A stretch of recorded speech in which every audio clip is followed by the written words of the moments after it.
Lincoln had a small amount of military experience. He served a minor role as a quartermaster. He didn't see combat in the Black Hawk War against the Native Americans in Illinois. And now he was thrust into the role of overseeing Northern strategy. Eventually, he comes to rely on a material advantage, simply that the North has more equipment and more men to destroy the Confederate Army, because honestly, his strategy was terrible. Initially, his plan is to try to take land. It ends up being to just try to kill men. Lincoln is a disaster as a commander-in-chief. He runs through a series of commanders, some of whom he drives off, none of whom he gives really unconditional support to until his final one, Grant. His first choice is Winfield Scott, the man who had ultimately won the Mexican-American War, but he is just too old. Now, Scott does kind of win the war, even though he's only in charge of it for a few weeks. He devises the Anaconda Plan, a naval blockade to prevent any shipping in or out of the South. And this is probably the single most destructive thing the North does to the South during the war. But Winfield Scott retires, saying he's simply too old to lead. Next, he's going to turn to George McClellan, who will train a great army, but will be severely hamstrung by Lincoln's paranoia. Now, McClellan gets a rap for not being willing to fight, but you have to understand that McClellan is ordered to attack the Southern Army, but at the same time always be in position to defend Washington, D.C., because Lincoln lived in mortal fear of D.C. being directly attacked.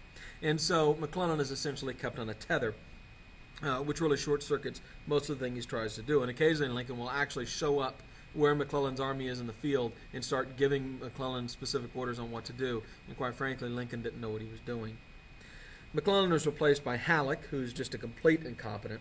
And it won't be, and he'll go through more commanders, this is just a few, it won't be until March of 1864 until he finds Ulysses S. Grant. We'll talk a lot more about Grant later. Lincoln is, in turn, a bit hamstrung by Congress, who creates a committee on the conduct of the war, and they often interfere with Lincoln and his decisions and his ability to run the war. And so, in terms of political leadership of the war effort, the North is kind of a mess. The South was something different altogether. Jefferson Davis had been a soldier, a real soldier. He had fought in combat. And he believed very clearly that he should allow his commanders to do what they needed to do.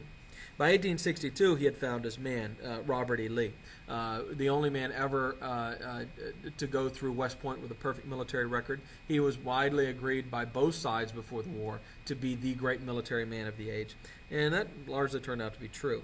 Lee would be in charge of the Army of the East, the army that will fight around Virginia and Washington, D.C., while Braxton Bragg will be in charge of the Army of the West. Lee is an interesting man. He freed his slaves when he rode off to war. Lincoln, who had offered Lee a command in the Northern Army, Lee turned that down by saying, "Mr. Lincoln, I am an American, but I am a Virginian first," which really says something about the importance of states as opposed to nationhood at the time. But Lincoln will take Lee's estate, his plantation, which was called Arlington, which is just outside of Washington, D.C., and he'll turn it into a graveyard for Northern soldiers. Lincoln does this as a petty move to try to kind of insult Lee by burying Northern soldiers in his plantation. Lee will respond by saying he's extremely honored to have these brave men buried in his plantation, but that's the kind of man Lee was, widely admired by pretty much everybody who knew him. Officers on both sides are drawn from the same pool, West Point.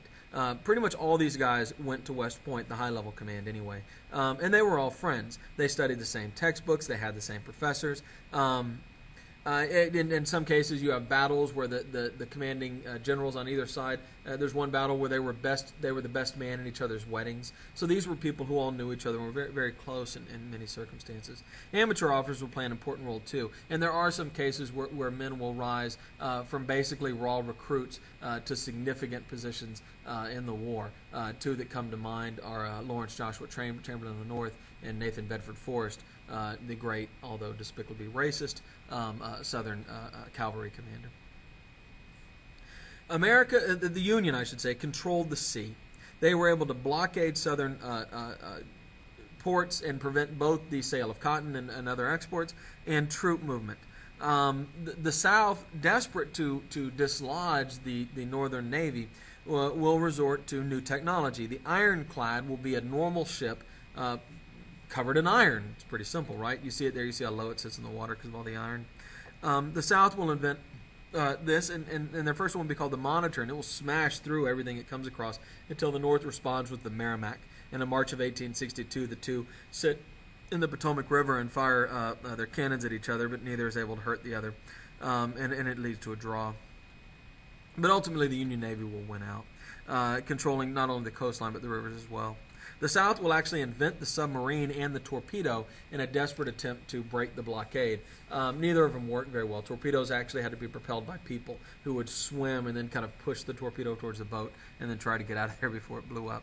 And the submarine, tragically, doesn't work, and all the men who go out and asphyxiate and die. But it was the first submarine.